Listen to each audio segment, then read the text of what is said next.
दोस्तों, एक गांव में एक साधु रहा करते थे जो भगवान पर बहुत विश्वास रखते थे।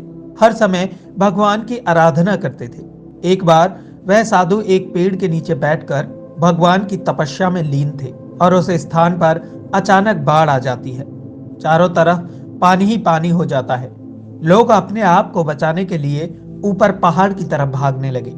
उनमें से एक आदमी ने देखा कि इतने बुरे हालात में भी साधु भगवान की तपस्या कर रहे हैं और उसने सोचा कि ये साधु अपने आप को बचाने के लिए किसी दूसरे स्थान पर क्यों नहीं जा रहे हैं। उसने साधु से कहा, अरे साधु, आप दूसरे स्थान पर चले जाइए या आप ऊपर पहाड़ पर मेरे साथ चलिए, नहीं तो आप यहाँ डूब जाओगे। साधु बोला, अरे हमें क्या होगा, मैं भगवान की इतनी तपस्या करता हूँ, मुझे कुछ नहीं हो सकता, मुझे भगवान बचा लेंगे।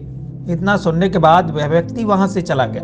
धीरे धीरे पानी साधु के कमर तक आ गया। वहां से कुछ लोग नाव लेकर निकल रहे थे। उनमें से एक व्यक्ति ने साधु से फिर कहा, अरे महात्मा, पानी आपके कमर तक आ गया है, आप हमारे साथ चलो, नहीं तो आप डूब जाओगे।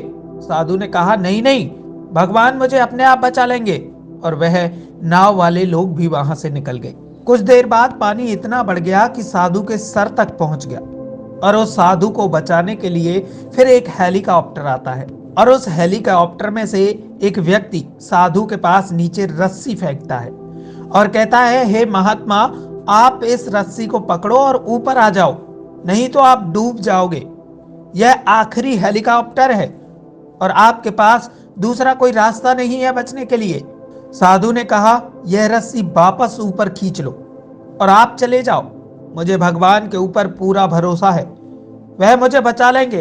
पानी काफी ऊपर आ गया, पेड़ पौधे डूब गए और साधु की भी डूबने से मौत हो गई। मरने के बाद वह साधु भगवान के पास गया और भगवान से बोला, हे भगवान, मैंने पूरी जिंदगी आपकी तपस्या की, मेरा सारा जीवन आपकी आराधना करने में बीत गया, फिर भी इतने भरोसे के साथ मैंने आपका इंतजार किया, लेकिन तुम मुझे बचाने क्यों नहीं आए और मेरी वहां डूबकर मौत हो गई। भगवान बोले, हे साधु, मैं एक नहीं बल्कि 3 बार आया था। वो तीनों बार मैं ही तो था, पहला पैदल, दूसरा नाव के द्वारा और तीसरा हेलीकॉप्टर द्वारा, लेकिन तुम मुझे पहचान नहीं पाए, तुम मेरे अवसर को नहीं पहचान पाए। दोस्तों, इस तरह जिंदगी में हमें ऊपर वाला बहुत से मौके देता है, लेकिन हम सब उस मौके को ठुकरा कर पता नहीं किस चीज का इंतजार करते हैं। ऐसा सोचते हैं कि मेरे पास वो होगा तभी मैं कुछ करूंगा, और इस बात पर अड़े रहने से एक वक्त के बाद वो मौका भी हमारे हाथ से निकल जाता है और हम कुछ नहीं कर पाते हैं। तो किसी भी अच्छे समय का इंतजार मत करो, जो भी करना है आज और अभी से शुरू कर दो। अगर स्टोरी आपको पसंद आई हो तो लाइक, कमेंट और शेयर करना ना भूलें। इसी प्रकार की मोटिवेशनल कहानियां सुनने के लिए हमारे चैनल को सब्सक्राइब कर बेल आइकॉन जरूर दबाएं।